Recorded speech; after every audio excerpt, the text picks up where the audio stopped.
What's up guys, Shawnthebro here. In today's episode of the first-person shooter tutorial series, we are going to be going over throwable items in our game. So something we haven't covered yet is any type of throwable. We don't have grenades, we don't have special equipment like throwing knives, we don't have tactical equipment like stun grenades, we don't have the ability to really throw anything. However, throwables are typically a very big part of games, specifically first-person shooters, because they add a little bit of extra fun and skill. So they're very important. Now we don't have anything in here yet, so we're going to create it today. We'll create our base throwable class, which will be an object that we can override and make it into whatever throwable we want. So the first one we will explore in the series is a grenade, but for now we're just setting up the base class that everything that's a throwable can be a child of. So before we hop into this episode, if you want to get caught up into the entire first-person shooter tutorial series, you can check out how we've done everything from interactables, attacking enemies, animations, and things like that. I'll link you to the entire first-person shooter tutorial series right here in the top right corner. Alternatively, if you don't care about that and you just care about the throwables, you don't have to watch the entire series to follow along and implement throwables. But I do recommend you watch the way we've handled our ammo pickups in the game, because it's going to be very similar. There's going to be some way that we acquire these throwables. Likely we're going to do it through pickups, but there could be other options. If you are familiar with our pickup system in our game, then you'll be a step ahead. With all that out of the way, we can go ahead and get started. This is a code and blueprint tutorial series, and almost all of our logic is going to be in the code today. And we are going to need a new class, again, called base throwable to actually implement this. So first things first, I'm going to make a new C++ class. I can do this by going over to my content browser, going to all and C++ classes, go to where I want to put it within this folder. I'm going to go in my FPS tutorial folder. This is where all my files or my classes are at this time. This will be no different. We're going to right click, add a new C++ class. I'm going to make these throwables actors, because actors are the basic objects that we can spawn in the world. We can do more with them if we wish, but we don't have to. Some of these throwables are going to be pretty simple. You can throw it, and if it hits its target, great. If it doesn't, great. Some are going to be more complex, like we may have a cluster grenade. So we can throw a grenade, it spawns other grenades that launch out at different angles, and we can have a lot going on in these projectiles or in these throwables. But I want to just use a basic actor class because we will add what we need on the specific classes if they're more advanced. So actor, next, and then you can name it whatever you want. I called it base throwable. When you're ready, you can create class. I already made one before this episode to speed things up, but if you're doing it now for the first time, you'll be able to do this. Now once you hit create class, you might have to wait a minute until everything is finished being generated. If you have live coding on, you'll see a little pop-up that shows you the progress. If you're using an IDE like Visual Studio or Rider, they will typically open the files for you as soon as the generation is complete. Sometimes you might have to even close the editor. But one way or another, this file will be generated. We need to be able to edit this file, so I'm going to my base throwable.cpp and base throwable.h right here in Visual Studio. Everything you see in here, except for this enum and this projectile movement component, plus the include, is going to be in here with your generated class. So you'll have your actual class here, a base throwable, generated body, you'll have your constructor, you'll have your tick function, your begin play, and you'll have some standard includes up here. This is the header file, base throwable.h. If we go to base throwable.cpp, you will have everything in this file that you see here as well, except for these two lines that I've added for today's episode. So if we go back into the header, I want to add anything in here that all of my throwables are going to have. All of my throwables are going to have a type. It might be a frag grenade, it might be a throwing knife, could be a flashbang, whatever the case may be, I want to track the type. You could just track it based off of the class, so make a child class, call it frag grenade, and then check for that class where applicable. But I like the idea of having a type for these things, just like we have for our ammo and our weapons, because we can easily delineate between them using this type. So to do this, go above where your class is and add enum in parentheses blueprint type so that we can edit it and access it within the blueprint. Then we're making our actual enum class here, so it's enum class throwable type colon uint 8 for unsigned integer 8-bit. Then you just need your curly braces, and after your end curly brace you can have a semicolon. And in here we can add our enum types. So feel free to go through and list all the throwables you know you're going to be implementing. I'm going to add them as I go in the series, but two for sure that we're going to have are the frag grenade and the throwing knife. So I wanted to put these two in here as a basic example. So E_frag grenade for enum frag grenade with a umeta of display name equals frag grenade. This umeta section here just allows us to see the text in Blueprint as what's in the quotes here instead of the name itself.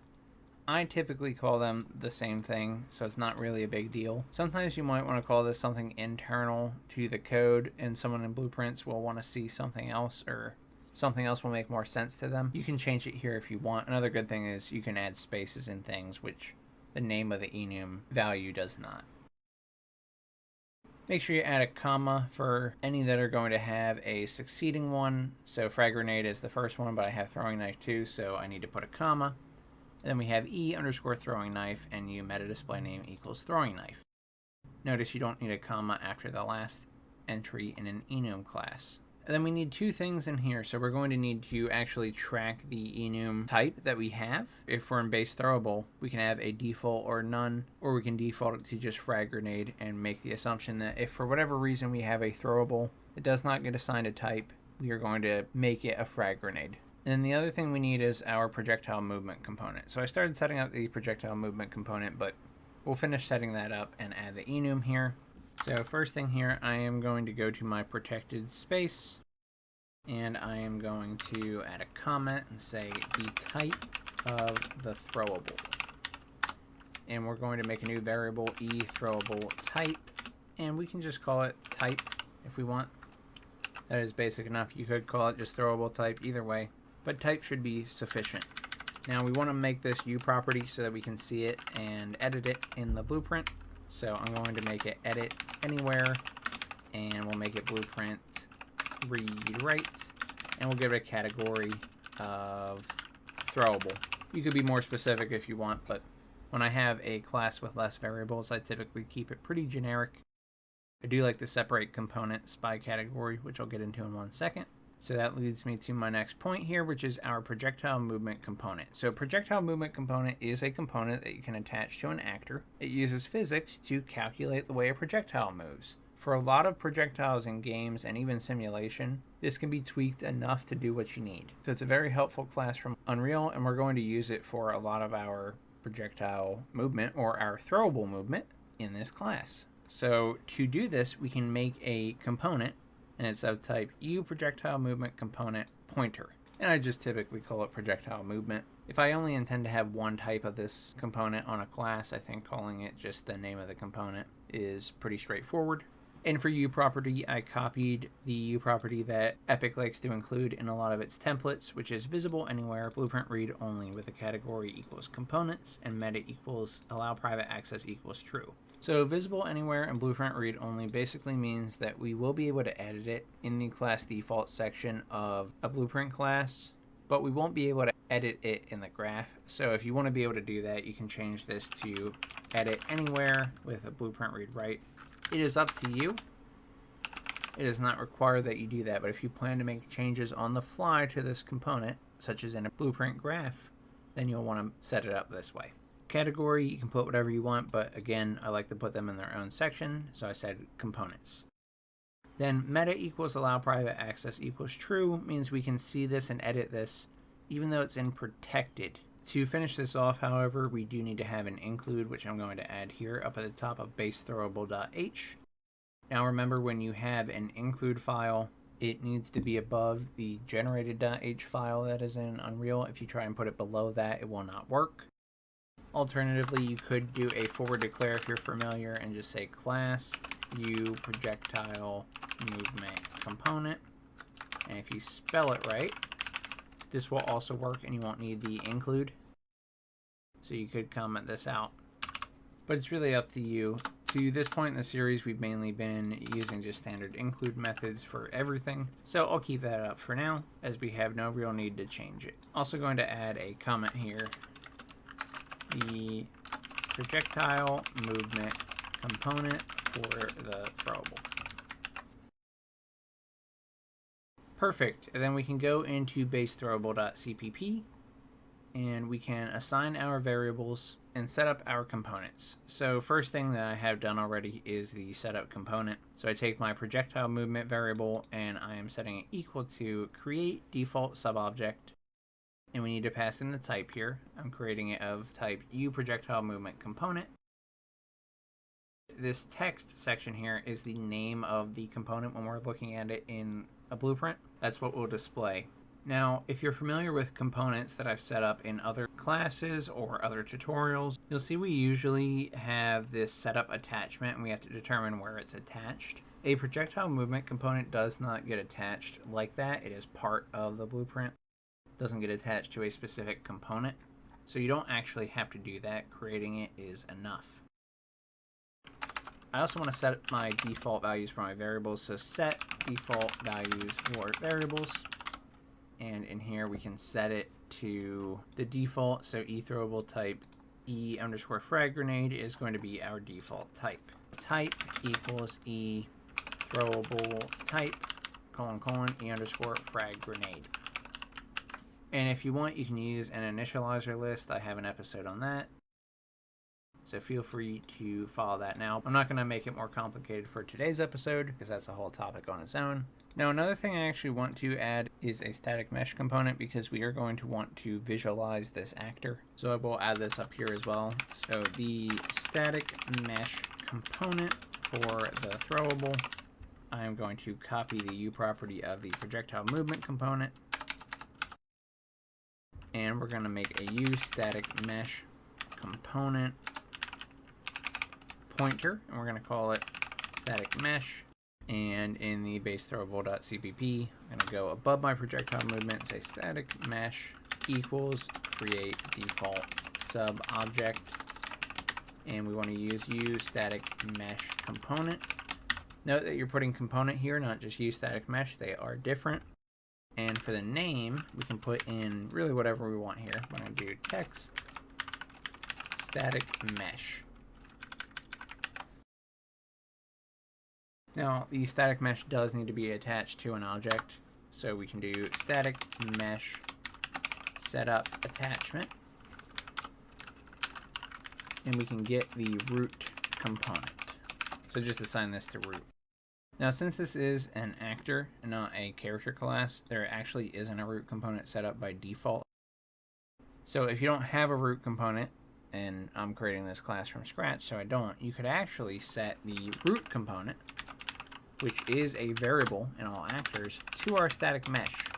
And you wouldn't have to attach it to anything. This will make the root component the static mesh component. It will override that default root component that you see in a lot of blueprints when you're creating them. At this point, we're ready to close and launch. And now when we come back into the editor, we can go to where our blueprints are, and I'm going to make a folder for this. So blueprints, and new folder, and throwables. We'll go in here, we can add a new blueprint class, and we can go to all classes, and we want to select our base throwable, and select it, and we'll call this base throwable BP. We can go into it, and at this point you should see nothing in here really, but we have a static mesh component, which is the root component.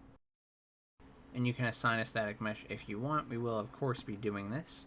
I don't have the assets I want for my projectiles just yet, but you could make it whatever you wanted. I could throw a chair at my opponents if I wanted to. Now, I actually don't want anything in the base throwable BP. This will be the generic parent. We don't want to assign things in here unless every child of it is going to have that.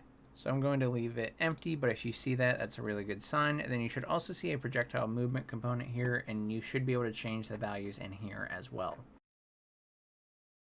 In the next episode of Throwables, we will be going over setting up these children, and again, we will be starting with a frag grenade. Thank you guys so much for watching. If this video helped you make Throwables in your game, and you're excited to learn more, then please subscribe. It does more for myself and the channel than anything else you can do, and I really appreciate it. I want to give a huge shout out to my YouTube membership, Patreon, and Discord subscribers. You guys have given me so much support. I'm really grateful. Thank you guys so much.